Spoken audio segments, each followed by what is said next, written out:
dikatakan di situ ada 74 aset dimiliki oleh konglomerat. Nah, 74% aset berupa hutan yang menjadi lahan bisnis, dalam ini menjadi perkebunan sawit, dikuasai oleh kelompok-kelompok tertentu. Perlu diingat bahwa saat ini, kalau tidak salah, ada sekitar 2,4 juta hektar lahan itu yang dikuasai oleh kelompok-kelompok tertentu. Nah, proses perizinannya itu panjang, tidak hanya di zamannya Pak Jokowi.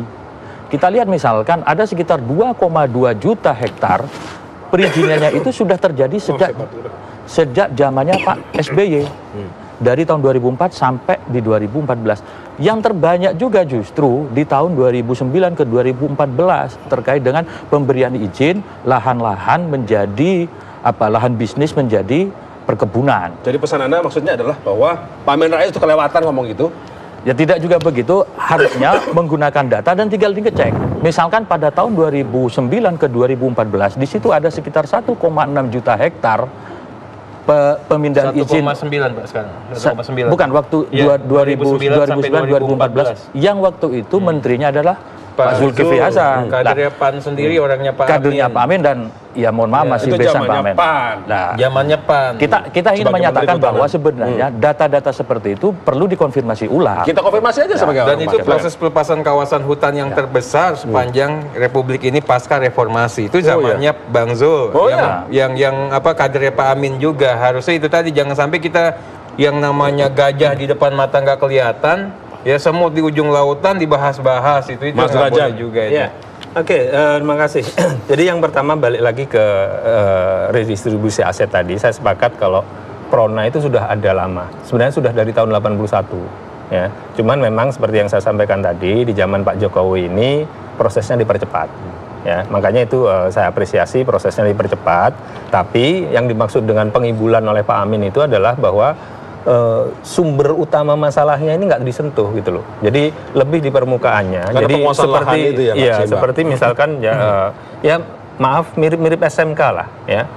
SMK mobil SMK. Itu kan gencar sekali di permukaannya, tapi where is di SMK now? Di Bung Derajat ini kemana-mana larinya ini. Enggak, maksud saya yang pesan dari Pak Amin adalah jadi jangan hanya di permukaannya, intinya itu dilihat. Jadi jangan sampai intinya jadi terlewat ya. Itu yang pertama. Kemudian yang kedua, tadi ada soal maaf segala macam, sama sekali tidak ada soal permintaan maaf. Maksud saya adalah kita harus bisa menempatkan tokoh-tokoh bangsa ini pada posisi yang memang pas mereka. Dan ketika Pak Luhut menyampaikan ancaman, ya kita jadi terkaget-kaget loh. Kok terkena kritik seperti ini bukan dilihat substansinya tapi malah menjadi ancaman yang justru nggak produktif. Tapi saya rasa apa komentar Anda terhadap itu? Saya sudah berikan banyak komentar. Intinya ya itu apakah memang pemerintah ini hobinya mengancam, apakah pemerintah ini hobinya cari-cari kesalahan dan sebagainya. Tapi saya rasa di pihak pemerintah sekarang juga menyadari bahwa apa yang disampaikan Pak Luhut itu tidak tepat ya. Jadi itu saya rasa itu juga dikoreksi juga oleh pihak teman-teman di pemerintahan. Yang ketiga, soal perizinan yang disampaikan oleh zaman Bang Zul. Ya betul, Bang Zul memberikan perizinan, tapi yang perlu diingat adalah bahwa pada saat itu ada ratusan perusahaan di Kalimantan Tengah dan di beberapa daerah lain itu yang bergerak tanpa izin.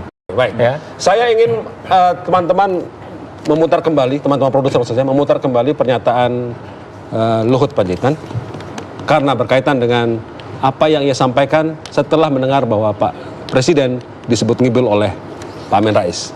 Kita lihat lagi apa kalimat-kalimatnya. Yang senior itu bilang bahwa ngasih sertifikat itu ngibulin rakyat, apanya dikibulin? Dari dulu juga dijabagi ngasih sertifikat itu, tapi prosesnya panjang, lama dan sedikit.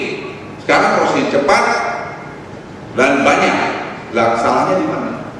Jadi asbun aja. Jadi jangan bilang bahwa kita pro PKI, apanya pro PKI? Di mana pro PKI? Dan umpas PKI saya pun umpas PKI kok. Ya dosa aku banyak juga kok. Ya sudah diam aja lah. Yang lalu-lalu kita lihat ke depan. Tapi jangan main-main. Main-main ya kita pun bisa cari dosa memang kok siapa.